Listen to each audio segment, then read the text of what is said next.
don't know whether we want to say too much about media, but I thought it's more about every May for the last 16 years. Yes, wants to be UK.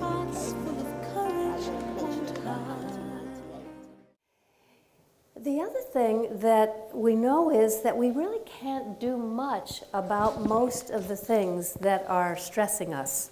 I've been doing a little survey with everyone I meet in Manchester. By the way, this is a lovely city. I thought I was coming to a, like an industrial, kind of grimy place.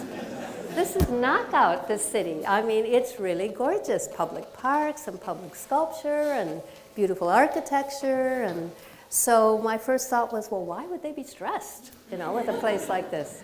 But I've been doing little surveys with some of you, and apparently there are sources of stress.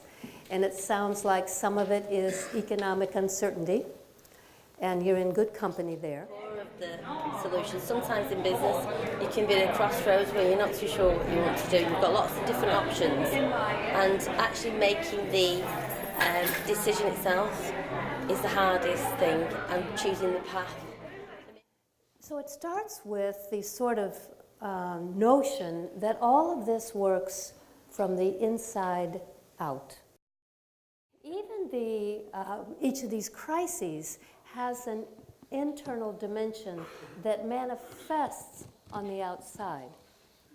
So what we want to understand is we want to understand the innermost piece of it and work it from the inside. There's a saying that connects the inner world and the outer world, and the saying is, as is our awareness, so is our attitude. And as is our attitude, so is our vision. And as is our vision, so is our action. And as is our action, so is the world we create. And choosing the path. So maybe stripping back to what the core issues are and then focusing on what you actually require. So what we want to do is we want to come inside and figure out, what am I doing in my mind and heart that's affecting the way I'm taking stress and experiencing that. I have a good friend who was actually in that video. Her name is Dottie Janke. Have some of you met Dottie Janke? Anyone? A few of you have met her. She's 98 this year, and she has given me lots of good advice. And one piece last year was, she said, everything starts with the heart. The heart takes in sorrow.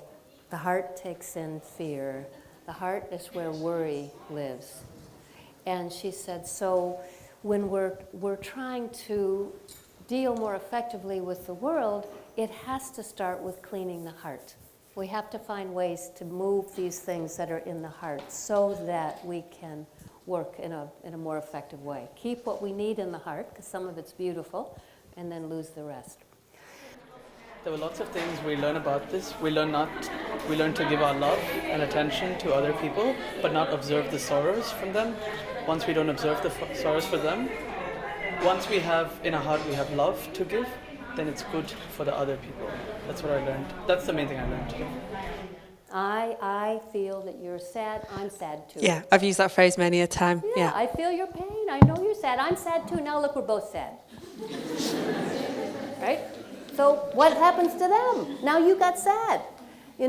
This is what happens to us. The world's a wreck, and we take in the wreck in our heart, and we say, see how bad it is? Well, yeah, it's bad. It's bad out there. I'm telling you, it's not pretty right now. Right? The world is weak. It's got lots of toxins, and we can go in many directions, and we can see how sad it is. So what's our job as good people who came out on a Tuesday night to talk about making it through the cyclone of life? What's our job? Our job is to get spiritually strong. That's our job. Otherwise, we can't help ourselves, and we certainly can't help anyone else. So to be able to keep that bit of detachment, which doesn't mean not caring.